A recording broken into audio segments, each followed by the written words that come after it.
Welcome back to the series 30 Days of Wise Ideas.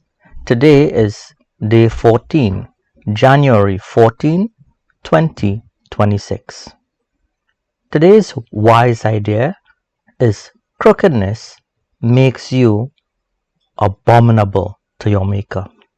Today's wise idea is again from the book of Proverbs.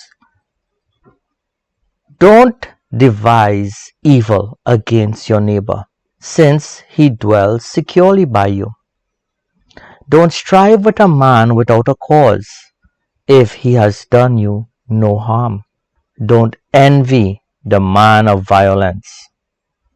Choose none of his ways. For the perverse is an abomination to Yahweh, Yahuwah, God, but his friendship is with the upright. Yahweh's curse, Yahuwah or God, is in the house of the wicked, but he blesses the habitation of the righteous. And so the concept here we're getting into is crookedness makes you an abomination to your maker. We see here the first idea. All of these were acts that lead a person to crookedness, to be crooked instead of being straight and narrow. In the straight and narrow way, you will be considered as a crooked person by your maker. It says, don't devise evil against your neighbor. Oh, remember, who is your neighbor? Is it just the person that lives nearby you? The parable of the Good Samaritan, Messiah was asked that very same question, who is your neighbor? And he told that parable of the Good Samaritan, so that in that parable is demonstrated who is a good neighbor. And at the end of the parable, he said, go thou and do likewise. So, with that definition of what a neighbor is, according to that parable, it's not just the person next to you, but it's the person, whoever comes into your immediate vicinity.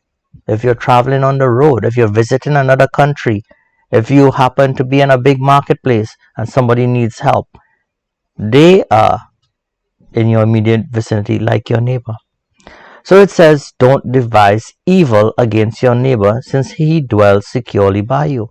It says, don't strive with a man without a cause, if he has done you no harm. So don't purposely look to do somebody something or to start something. Bullying is a perfect example of striving against a person without a cause.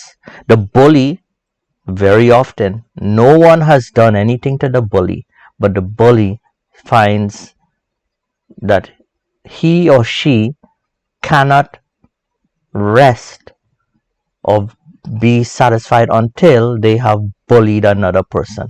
That is wrong.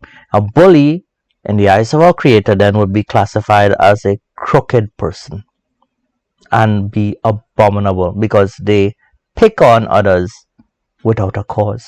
What about people who don't know a person but don't like them because of the color of their skin? That is creating strife without a cause. You may say, Vaughn, well, skin color is a cause. No, a person's skin color is not a cause to create strife. It's the content of the character of a person. What is a person's behavior is what causes strife, not just by the color of the skin. Come on, man. Do you look at a green tree and you say, oh, I like that green tree, but then you look at a tree with red leaves and you say, oh, I don't like that. That's the reason for strife. It doesn't make sense. This is one of the ways that can make you an abominable thing to your maker. Don't envy the man of violence, learn none of his ways. So this trait, this man of violence, loves violence.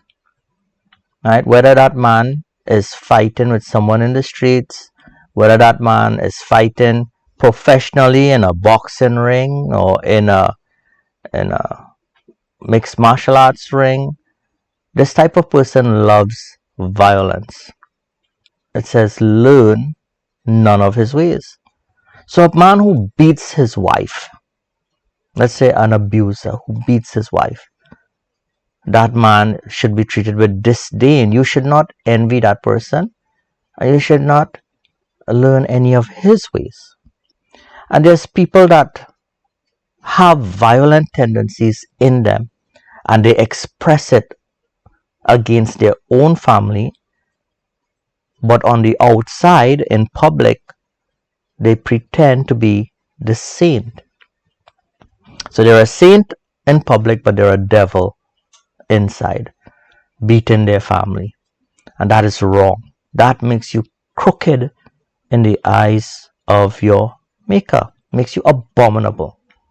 And back in the 70s, or the 60s, 70s, and maybe early 80s, when this martial arts, Kung Fu, was becoming popular because of Western style Kung Fu movies, and everybody loved it, and people were signing up to Kung Fu schools or karate schools to learn Kung Fu, to learn the skill of fighting and the art of fighting and violence. Should we learn these things?